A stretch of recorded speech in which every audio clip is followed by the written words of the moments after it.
For example, I had a little boy, I was doing the lunch count one morning, and he came in, uh, and he was late. So he said, I want to talk to you.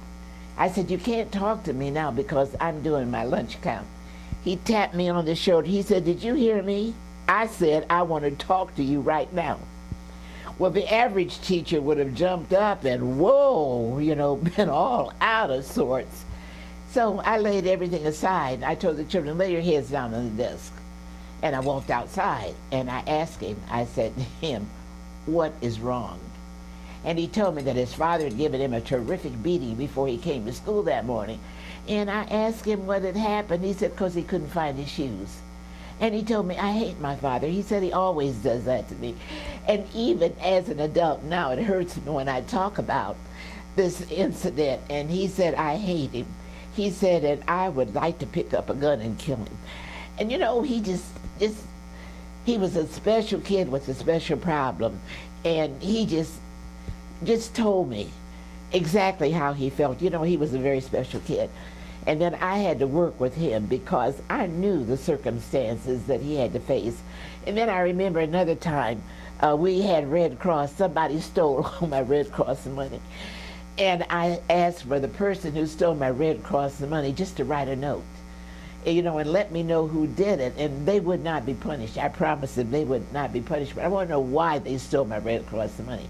So the girl that stole it wrote me a note and said that her sisters and brothers were hungry, and she stole it and bought donuts for breakfast for her sisters and brothers.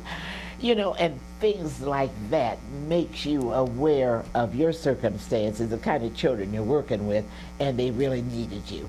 And another thing is my children had low intelligence scores. For example, F's and D's, and I said, oh no, they should have better intelligence rating than an F or a D, and that just passes on along with the kids. There is a special test, a culture-free test for black children. It's called a Cattell culture-free test. I looked into all those kind of things, and I demanded that my children have culture-fair tests so to bring their intelligence scores up. They did not know how to take tests. I also invented a course that I taught special, teaching my children how to take tests, because sometimes as soon as I would give the instructions, they would be finished with their tests, because while I'm giving the instructions, they're going do, do, do, do, do, do, not reading, just marking all the way down the list, anything. There were a lot of things that I knew special and had experienced myself because I was a black lady, that I knew that I needed to help my children. That's why I spent all of my years teaching in the inner city. I had transferred once to Lindley when it first opened. When my transfer came through, I said, no, my children need me here. I must stay. So all of my years were in the inner city. And that is exactly why I stayed in the inner city, specifically to work with my children, because they needed me. But the way that you just described the kind of teachers that a lot of those kids had previously, you also kind of showed the whole symptom here in Fort Wayne in terms of the black-white relationship, about a lot of whites hadn't been walking the shoes of the black people. And is that one of the reasons why you became so active in being an advocate for people? Yes, that's one of the reasons, because I knew there was a need. And few people, many were qualified, but few would step up to the plate. And I had, I was raised extraordinary nice. My family loved me. My relatives loved me. My uncle loved me. My family, I was the youngest of all of the family members, and we had a whole lot of brothers with children and family and stuff, and I was the youngest. And I guess I was born being friendly and talking and wanting to be a part of it, because I think as soon as I was born, I said to Mom, hey, what's for dinner, or something like that. But I had always been active and a part of the community. I grew up in Westfield. We had a tight relationship out there. I knew the hardships. I grew up with kids that were so poor. One family, they were so poor they didn't even have a change of clothes. And my mom would feed people even though we were poor too. There was always somebody poorer than you. But I grew up, with my people, being a part of no snobbishness at all.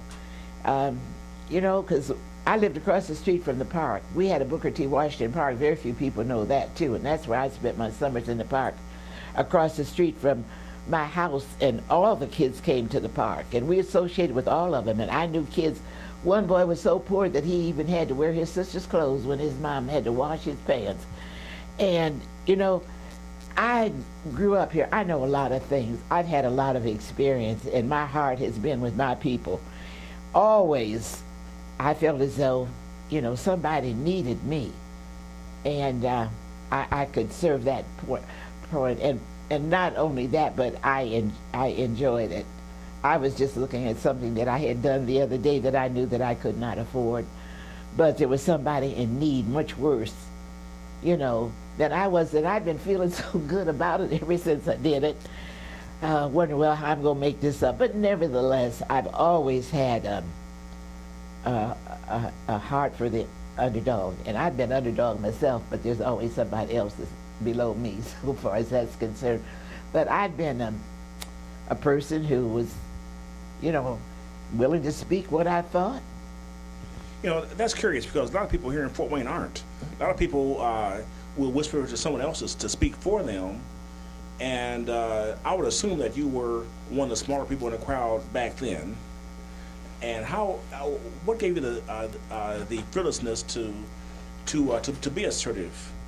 Well, I think what gave me to be assertive is this. For example, my mom trusted me when I was very young.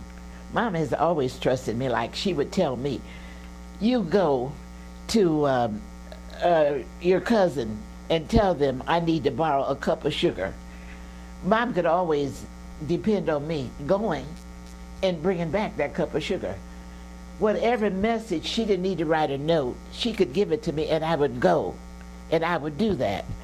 I was friendly, played with all the kids in the neighborhood, no matter, you know, barefoot, raggedy. I played with those kids in the neighborhood, and I had a girlfriend that was deaf and dumb, and she stopped by my house just about every morning and have oatmeal with me.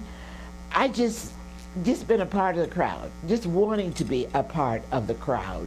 You know, not isolating myself, not wanting to be alone, not wanting to be, you know, selfish or anything like that. Just wanting to share and just give. Well, even now, for example, I'll call my brother and say, hey, what you guys doing for supper or something? I say, don't cook, I'm bringing you your supper, or, you know, something like that. I've just always wanted to be with people, wanted to share, wanted to give of myself. That has been my whole life.